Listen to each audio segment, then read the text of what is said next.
What do you do when your faith system no longer fits? Because sometimes you outgrow it. Sometimes you graduate, you ascend, you leave the old, itchy, worn-out way, and you begin to walk in the new. Sometimes you grow. Join the conversation with me, Tony Werfel, author, speaker, teaching pastor, as we help unwrap and rebuild a faith that no longer fits. We learn to walk into the new, messy journey called life.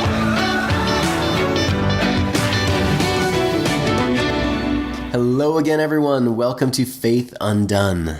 Last week, we discussed the meaning of the cross and specifically what it meant for the ancient people during the Old Testament times and how that morphed into an understanding of sacrifice for Jesus in the early church. And we understood that Israel, they felt they were called to be a different kind of light in the world.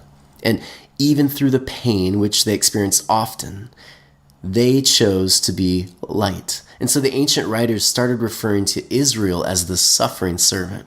And so we understand that when we see Jesus on the cross, what Israel sees, it's a bigger picture. It's a larger calling of how to be in the world, in a world where there's injustice and pain and brokenness. And so when we're faced with these things, injustice, pain, persecution, what the question, of course, for them was, what should our response be? And we could violently fight back, right? Get more and more weapons of mass destruction, which the Jewish nation does from time to time and gets almost completely annihilated. Or we could sit back on our booties and do nothing, right? We can be good slaves. Or through the teachings of Jesus, we understand there is a different way. We can choose to be the suffering servant. Your revolt is not the kind of revolt where it escalates more violence. You actually choose something different, this counter way of being in the world. You choose love. You choose kindness. You choose mercy in the face of hate. And so essentially what led the civil rights movement of Gandhi and so many others was the response of love.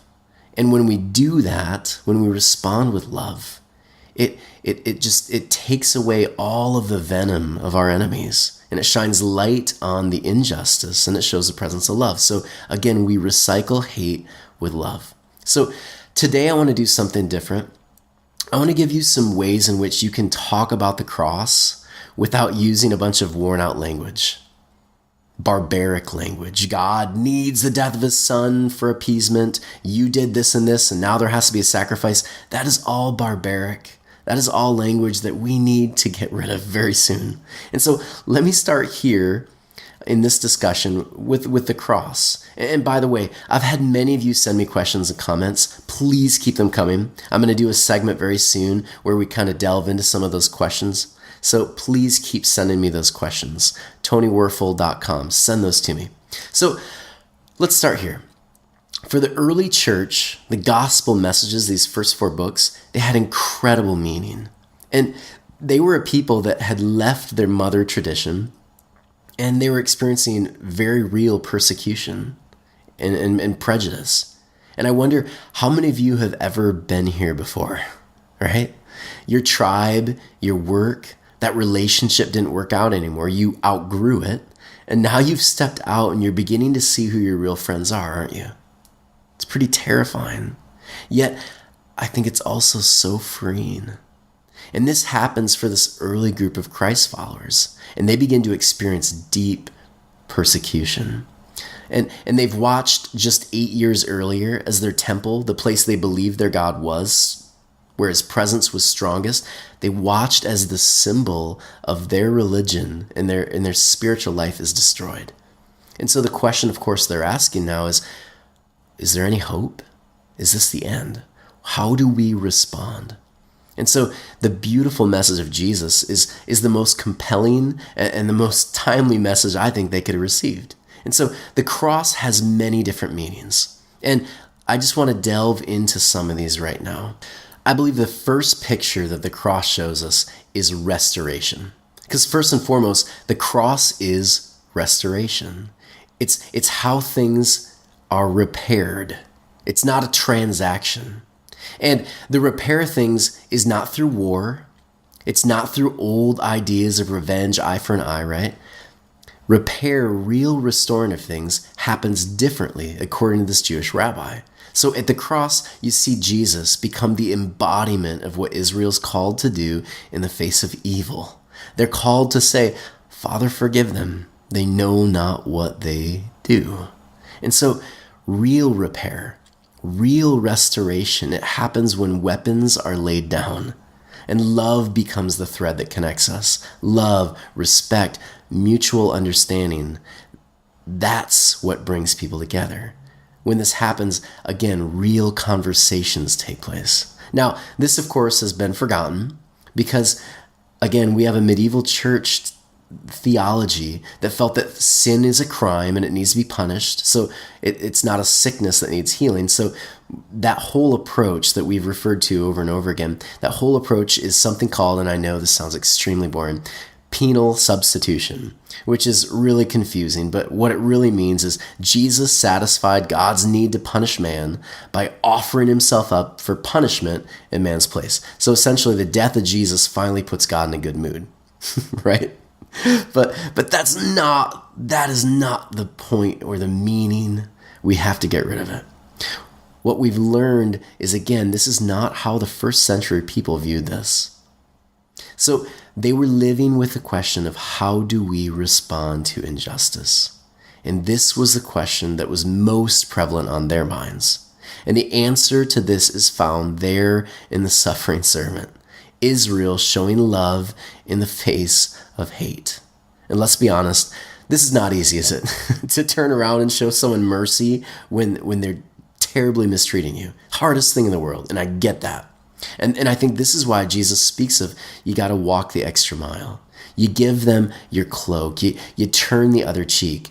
It's taking an action that few even know exists. And so rather than fighting back or simply being a doormat, we turn and show love, which really takes away the venom, doesn't it? Think about that. Every time you've had an opportunity to turn around and fire back at someone, what if you just stopped and you said, okay, wait, you know what? Instead of fueling the fire right now, what if I just looked at them and said, you know what? I respect you as a person. I love you. I don't agree with you right now. And that's okay. How about we come back to this conversation later? I mean, can you imagine if you became the kind of person that was known for diffusing terrible situations and turning it around? Like, that's the kind of person Jesus calls us to be in the world. Now, another picture that the cross shows us is salvation. And the word salvation, it actually has very little to do with an afterlife, and it has everything to do with a present way of living. The word means healing. And so it's synonymous with the idea of shalom. Shalom meaning nothing missing, nothing broken. Because here's the truth. When you choose to engage in that argument with your father-in-law, again, over politics, or when you choose to get caught up in the middle of that work drama, again, and start flinging mud at people, when you choose to engage in the violence, when you chose those things, it didn't actually bring healing, did it? There wasn't a great resolution. What it did, because it always does, is that it brought more pain, more anger, more resentment, more regret, more sleepless nights. Because that's what happens when we go against what brings healing. And so on the cross, Jesus gives Israel a picture of what eventually is going to bring healing to their nation. And it's the same advice Jeremiah gave his people while they were captive in Babylon. Stop escalating violence, the drama, the anger. Learn to be so grounded that you can take control of the conflict, turn it into something that brings real life, right? Take your swords, beat them into plowshares, right? Make them into something that brings life. Build a garden. So not only does does the cross show restoration, I think it's also a flashlight. And this is what I mean by that. The cross is also a brilliant moment where it shines light on some things. So we often think of the cross in terms of like a tidy, clean symbol, and we'll casually wear it around our necks or get it tattooed on our arms or decorate our churches and homes with it.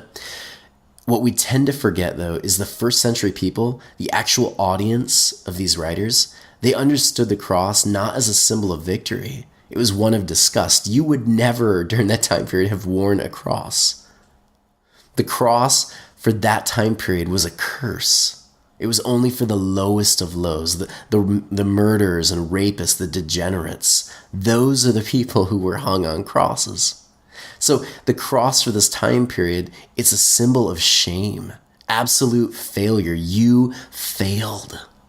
And so it was the place all were hung in order to shame that group of people and remind them, don't you turn and do this too, or you will end up on a cross. It was a way to keep fear and control people. So there's a reason Jesus asks if there's another way. No one wants to willingly go through this. Jesus came, he brought this new reality and these teachings, and knowing that he was going to die, not to die. I hope you get that. Jesus didn't share these teachings in order to kill himself. He wasn't a masochist. He knew these teachings, though, would eventually lead to his death. That's a huge difference. He knew people were going to choose violence, scapegoating over his kingdom, but he knew it was worth the price. So on the cross, it becomes abundantly clear. The way of violence, the mob mentality, the anger, it's actually really ugly. It's unjust. It's awful. And so there on the cross, we see gross mob mentality. The flashlight clicks on and we see it. And we think, ugh, I don't want that.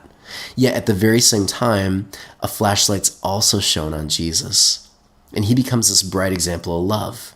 And we also see this all throughout these different pictures. He becomes love. He recycles hate with love. Now, there's another term I want to introduce you to, and we kind of talked about it last week. It's called scapegoating. And scapegoating, it was this barbaric way of transferring your guilt and anger, something negative, onto something else so that you can basically feel better. So the cross was the early church movement saying, we don't want to follow the way of scapegoating anymore. And this is what I mean by that. As someone who gets to speak at various different places, I know the very best way to unite a group of people. If I wanted to, I could unite a group of people, and all I would need to do is demonize a person, a group, a religion, or I can go off about, oh, the devil's so bad. I can do that, and I can unite people around a common hate. And I think we saw this in the last election process, didn't we? Tons of mud thrown, lots of demonizing, and it caused such nasty, divisive spirit in the U.S. And like I've never seen before. So when we place all our anger and hate on something, it always unites us. It does. It works. Scapegoating works. But the problem with scapegoating is that it actually creates victims. And this ritual of scapegoating and sacrificial cleansing, what the Pharisees are doing, Jesus actually combats it. He says in Hosea, learn what it means. He actually quotes Hosea here. He says, learn what it means. I desire mercy, not sacrifice. And you'll find nowhere in the Gospels a suggestion that Jesus' death was a sacrifice made to Israel's God. Not there. The death of Jesus happens because Israel is a tinderbox of fear and anger and hate, and it needed to be relieved. And so at the cross, we're told these two figures, Herod and Caiaphas, they become friends. And these two individuals, they represent the political and the religious systems. And so these systems, they needed a common enemy. And the people, when they see this common enemy murdered, it's like a communal sigh of relief. Because that's what we do when something challenges the way we think about how things have always been done. Think about that. Every time you've had a moment and someone has like blown the whistle on something, it's actually caused you to have to think differently, didn't it? And those voices, they make us uncomfortable. And those voices sometimes will get this very real tendency, this approach, we'll want to silence them. You ever wonder why? Maybe because they just brought light to something that you have been avoiding. It's scary. And I would argue, I just heard about one pastor that just stepped down just this week, openly said, I'm bisexual. I can no longer buy into some of these doctrines that this church has anymore. And I see this over and over again. That so often a pastor is either removed from their congregations or whatever, because often rather than sidestepping the issue or playing it safe, like I would argue 99% of them do, someone occasionally rises up and challenges it. And when they do, you'll periodically see the system will demonize the person. They'll rally the tribe against them, and they'll use fear as the catalyst. And before you know it, you have this victim. And so at the cross, we see the early church saying, we no longer desire a scapegoat. We don't need one. We no longer are interested in participating in the things that bring victims. We saw what it did on the cross. We desire mercy. And so lastly, the cross is this beautiful moment when we see a very real visual representation of solidarity. And in solidarity, what I mean by that is the cross says to the world, to all of those hurting, to those who have been victimized, marginalized, to those who can't see any hope around the corner, what the cross says, which I think is so powerful, the cross says, me too. Me too. James Cone, he writes about a dark time in our nation's history when grotesque things were being done to a group of innocent people. And we call the period from 1880 to 1940, we actually call that the lynching days. And so for the African American people, oppression didn't end with the Emancipation Proclamation. It didn't. There were new forms of violence that took root. And so there was a tradition that we had here in this country where we would hang murderers and rapists and thieves in the middle of a town in order to strike fear into anyone considering this wayward path. But in the early 1870s, there was a social group that formed, and they called themselves the Ku Klux Klan. And they began using this lynching tree, as this really violent method of hate and scapegoating. And so they murdered thousands of people. And before you knew it, this became a social gathering where they would flock and they would ridicule and jeer and laugh at the dangling bodies. And this poor, oppressed group of people, they began to find solace in the Jesus message. And I would argue they actually understood it better than their white Christian oppressors, because the cross drew them in. And I would argue it drew them in because the cross was something they understood. They understood raw hate. They understood how it felt to be abused and tormented. They understood how it felt to be murdered and choose to respond not in hate, not in violence, but they chose to respond in this beautiful, peaceful manner. They had songs that reflected this. Nobody knows the trouble I've seen. Nobody knows my sorrow. Nobody knows but Jesus, right? Because for them, the cross was their lynching tree. It was a horrendous, violent act against justice. The cross was a symbol, I think, that brought solidarity. It brought unity. It brought support. And so the cross is a message that basically says this: me too. Me too. Think about that one. How many times in your life have you been going through something and you just lay it out to that person? You're just like, this and this is going on, and I don't know what I can do. And all of a sudden that person turns and they're like, yeah, me too. It does something to you, doesn't it? That solidarity, just knowing that you're not alone, it gives you like this energy and this vigor to keep going. It's so beautiful, those two simple words, me too. And maybe that's the message that we should be sharing with people. You know, you've got a problem eating too many bag of Doritos and struggling with being healthy. Yep, me too.